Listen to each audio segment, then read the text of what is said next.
Let's now summarize Japan's post-war history.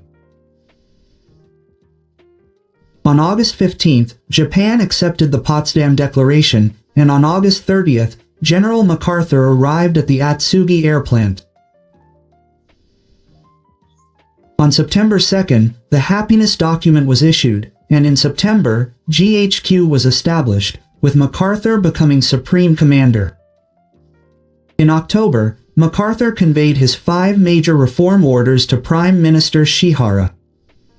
These were a husband-wife government, the formation of labor unions, the democratization of education, economic democracy, and a human rights movement. In 1946, on January 1st, Emperor Showa announced his Declaration of Humanity. While deliberations on the Constitution of Japan were underway, the first post-war general election was held on April 10th, and a wife-supporting government was recognized. The Constitution of Japan was promulgated on November 3rd. On April 29, 1946, Emperor Showa's birthday, 28 defendants, the so-called permanent first offenders, were formally indicted for crimes against peace under the Far East Military Tribunal Ordinance, and the Tokyo trials began.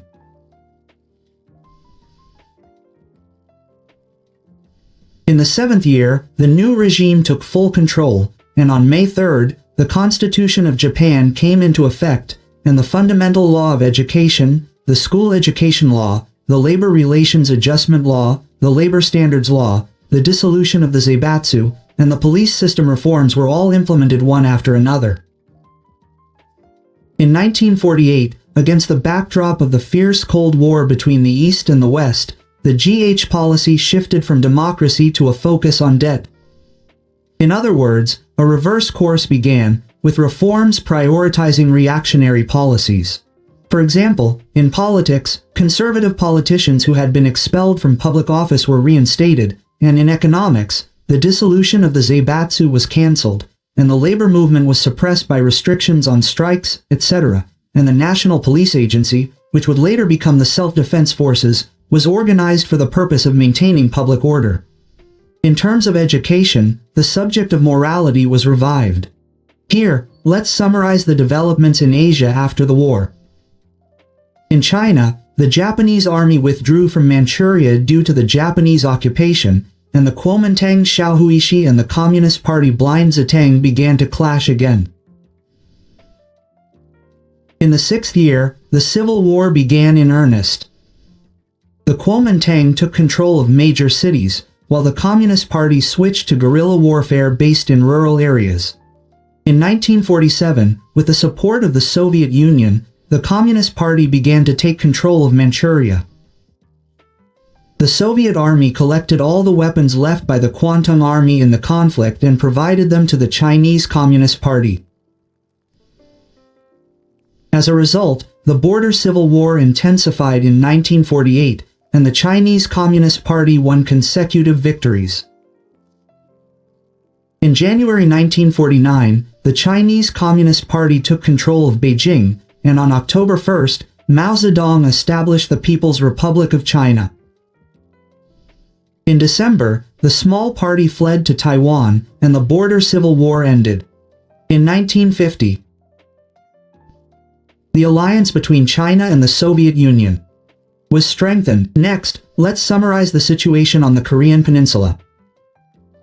Korea was liberated due to Japan's defeat, and the northern part was divided and occupied by the Soviet Union and the southern part along the 38th parallel, with the United States occupying the southern part.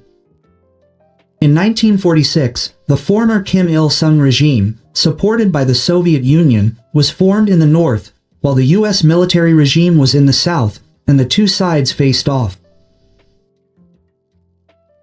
In 1947, movements aimed at establishing independent governments in both the North and South became active, and the Republic of Korea was established in the South in August 1948, and the Democratic People's Republic of Korea was established in the North in September. In 1949, conflicts between the North and South continued, and Kim Il-sung asked the Soviet Union and China for permission to establish a southern center. In August 1949, the Soviet Union successfully tested a plutonium-type bomb similar to the Fat Man bomb in Nagasaki at the Semipalatinsk nuclear test site in Kazakhstan, 4 years after the United States. Then, on June 25, 1950, North Korea advanced south, and the Korean War broke out. The North Korean army broke through the South Korean army deployed along the 38th parallel and began advancing into South Korean territory. The capital Seoul fell just 3 days after the start of the war, and the South Korean army had no choice but to retreat south. It is thought that the reason the North Korean army was so strong in the early stages of the war was because Kim Wilson had been preparing for war at the beginning of the year in order to secure the Soviet Union's surrender. As a result, the North Korean army maintained its overwhelming advantage for 70 days after the start of the war, and the South Korean army and the U.S. forces supporting South Korea were cornered in the southeastern part of the Korean peninsula. In order to break the deadlock, General MacArthur, the commander-in-chief of the U.S. and South Korean forces, landed a landing force at the Iseong-gun in the southern part of the Korean peninsula, close to the capital in Seoul, to cut off news from the North Korean army and establish a supply line. On September 15th, the U.S. forces successfully carried out the Iseong-gun landing operation and recaptured the capital in Seoul that had been taken from them. With their rear cut off, the North Korean army was caught in a pincer attack from both the north and south, and 125,000 soldiers were taken prisoner, reversing the situation. There was a strong opinion that the Iseong-gun landing operation was a reckless operation from the perspective of capital punishment, and it was opposed by Washington. There were also concerns that committing almost all of the U.S. forces stationed in Japan to this operation would cause problems in maintaining public order in Japan. However, MacArthur predicted that the enemy would think the same way and would not anticipate landing at Iseong-gun. He also thought that the operation could be possible by utilizing the data on ocean currents along the coast of the Korean peninsula that was held by the former Japanese Navy Hydrographic Department. For this reason, many Japanese people participated, including transporting supplies, and while a typhoon was approaching, they landed in one go at full dawn, 2 hours in the morning and 2 hours in the evening, and despite the poor odds of 5,000 to 1, they succeeded. Of course, during the 5 years he had spent in Japan, he had experienced firsthand that maintaining public order in Japan was not a problem. In October 1950, the South Korean and U.S. forces crossed the 38th parallel and began advancing into both North and South Korea.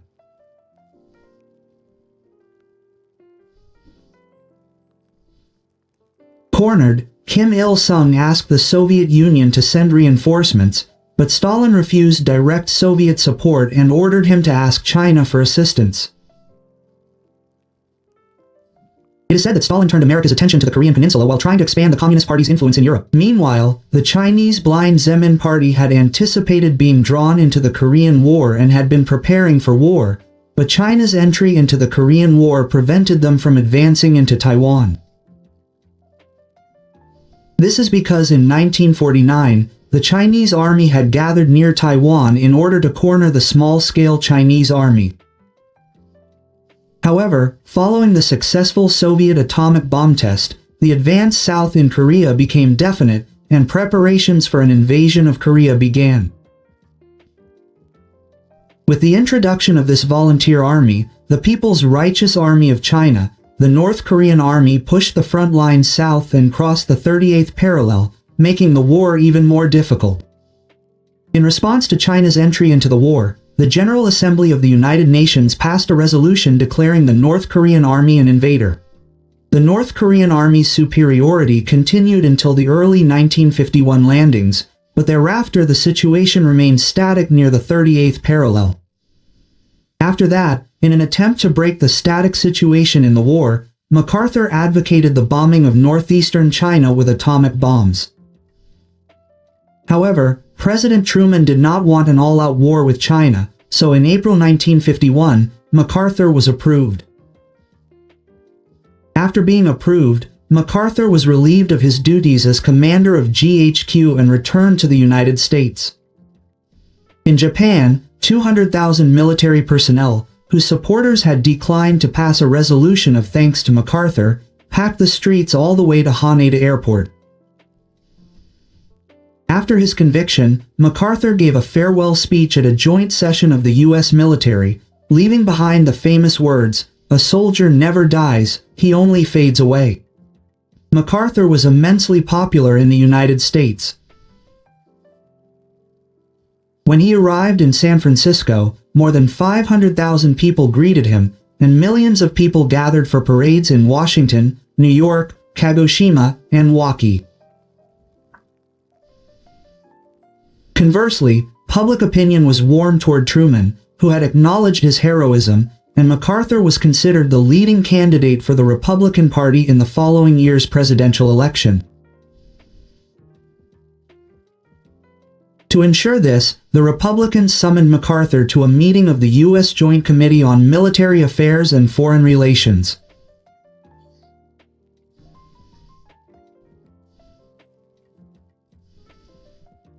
MacArthur, who testified on the first day of the long session on May 3rd, answered the questions honestly and continued to give a vague account of the events leading up to the Korean War that broke out in June 1950.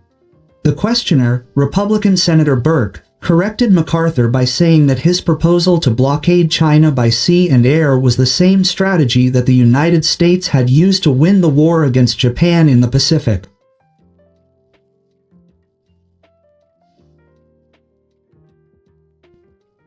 The aim was to reinforce the legitimacy of MacArthur's strategy, but MacArthur's answer was unexpected. It must be understood that Japan had a population of nearly 80 million people spread across 4 small islands. Japan's labor force was potentially limited in both quantity and quality. They had built factories and had workers, but they had no raw materials. No cloth, no wool, no oil. No bells, no rubber, and so on. They had none of these things. All of these were located in a strange part of Asia. If the supply of raw materials were cut off, 10 to 12 million people would be forced to leave Japan. That was what they feared. Therefore, the fact that Japan was called into the war was largely due to the necessity of national security. If the testimony that the audience could clearly read was correct, Japan fought the war not for aggression but for self-defense. This not only fundamentally overturns the premise of the previous war that it was a just war that defeated Japan as an aggressor nation, but also makes the Tokyo trials and the International Military Tribunal for the Far East lose their political legitimacy. Furthermore, it could even negate MacArthur's achievements of occupying and governing Japan for 5 years and 8 months and achieving democracy and demilitarization. This statement betrayed the expectations of the Republican Party, and MacArthur's popularity, which had been met with intense anger, rapidly waned thereafter, and his dream of becoming president was realized. Throughout the Korean War, MacArthur had realized the threat posed by the communist countries of the Soviet Union and China, which were behind North Korea. If Korea and Taiwan fell into the hands of communist countries, Japan would also be in danger, American territory in the Far East would be lost, and the defensive line could shift to the American West Coast. The only way to prevent this was to capture the Korean peninsula.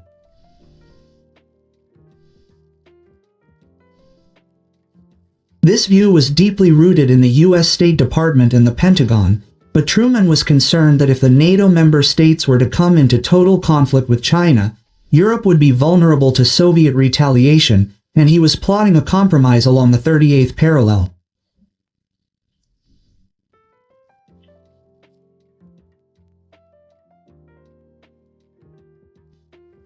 In response, MacArthur insisted that China must be contained by sea and air, and that the communist regime led by the Blind Z Party must be overthrown, or future U.S. security would be threatened. This was the reason Truman recognized MacArthur. MacArthur's argument is convincing when we look back at subsequent history.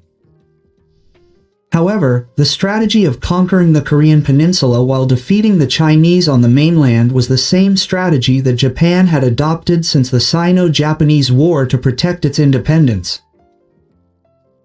MacArthur also said that the biggest political mistake the US had made in the Pacific region in the past 100 years was to allow communist forces to grow in China.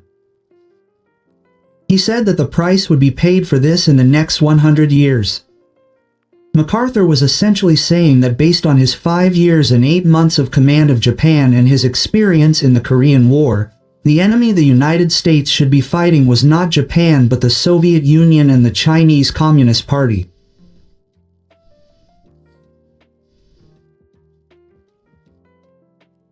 And his prediction came true. MacArthur also left important testimony.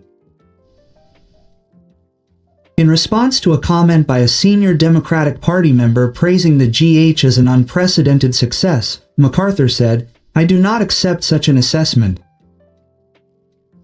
The idea that the victorious nation occupies the country that was at war will never produce good results. There are only a few exceptions." Quote. After the election, he said that we should not attach any ulterior motives or hold any grudges against specific individuals in the occupying country. This is essentially a denial of the Tokyo trials, and that Japan was the only exception that succeeded. When asked by another senior member about the damage caused by the atomic bombings of Hiroshima and Nagasaki, he responded, "The numbers were different in both regions, but the massacres were brutal in both regions."